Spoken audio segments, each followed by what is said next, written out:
जय श्री कृष्ण। गरुड़ पुराण में भगवान श्री हरि विष्णु पक्षीराज गरुड़ से कहते हैं कि तुलसी, ब्राह्मण, गाय, विष्णु, गीता तथा एकादशी व्रत संसार सागर में डूबते हुए लोगों को नौका के समान पार करते हैं। इस असार संसार में लोगों को मुक्ति प्रदान करने के साधन है। और ऐसे ही परम पावन ज्येष्ठ माह की कृष्ण पक्ष में आने वाली एकादशी है और इस एकादशी को अपरा एकादशी कहा जाता है। वैसे तो सभी ही एकादशी का विशेष महत्व होता है, किंतु अपरा एकादशी व्रत करने से व्यक्ति को ब्रह्म हत्या जैसे महापापों से भी मुक्ति मिल जाती है। साथ ही एकादशी व्रत का पालन करने से व्यक्ति इस जीवन में संपूर्ण प्रकार के सुख भोग कर अंततः भगवान श्री हरि विष्णु के वैकुंठ धाम में स्थान प्राप्त करता है। और इस बार की अपरा एकादशी के दिन कई शुभ योग का भी निर्माण हो रहा है। इस दिन आयुष्मान और प्रीति योग के साथ बुधादित्य राजयोग भी बन रहा है। तो आइए जान लेते हैं कि ज्येष्ठ माह के कृष्ण पक्ष में आने वाली अपरा एकादशी कब आ रही है और इस दिन के शुभ मुहूर्त कौन कौन से हैं। साथ ही जानते हैं कि अपरा एकादशी व्रत का कैसे पालन करना चाहिए। वैदिक पंचांग के अनुसार एकादशी तिथि का प्रारंभ हो रहा है 22 मई 2025 गुरुवार को रात 1:12 पर और एकादशी तिथि का समापन होगा 23 मई 2025 शुक्रवार को रात 10:29 पर।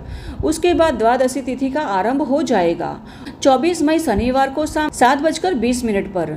इसलिए इस वर्ष अपरा एकादशी का पालन हम करेंगे 23 मई शुक्रवार के दिन।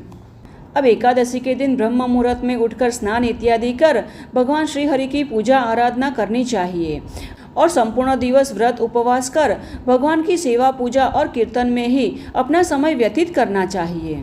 इसलिए इस दिन ब्रह्म मुहूर्त का समय है 4:31 से 5:13 तक का और प्रातः संध्या पूजा का समय है 4:52 से 5:56 तक का। इस दिन सूर्योदय हो रहा है 5:56 पर और सूर्यास्त का समय है 7:17 का। इस दिन अभिजीत मुहूर्त का समय रहेगा 12:10 से 1:03 के बीच का।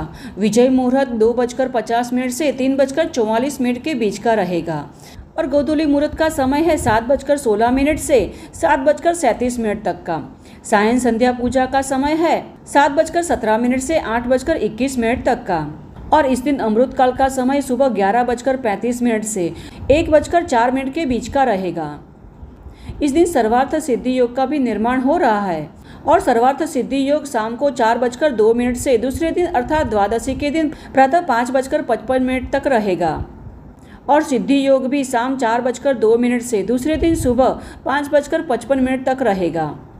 तो यह सभी एकादशी तिथि के शुभ मुहूर्त है। इस समय पर आप भगवान श्री हरि विष्णु की प्रसन्नता के लिए दान, स्नान एवं धार्मिक कार्य कर पुण्य फल की प्राप्ति कर सकते हैं। एकादशी व्रत का पालन 10वीं तिथि से ही करना चाहिए अर्थात 10वीं तिथि के दिन सूर्यास्त के पश्चात कभी भोजन नहीं करना चाहिए और एकादशी के दिन निर्जला अथवा फलाहार और उपवास का भोजन लेकर व्रत का पालन करना चाहिए। और फिर द्वादशी के दिन प्रातःकाल पारण के निर्धारित समय पर भगवान को भोग अर्पित किया जाता है और उसे ग्रहण कर अपना पारण करना चाहिए।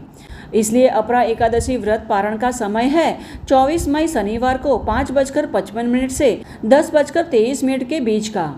इस प्रकार एकादशी व्रत का पारण करने के पश्चात कई लोग इस दिन दूसरी बार भोजन ग्रहण नहीं करते अर्थात द्वादशी के दिन भी एक ही समय भोजन करते हैं। इस प्रकार 10वीं एकादशी और द्वादशी के सभी नियमों का पालन करते हुए एकादशी व्रत का पालन किया जाता है।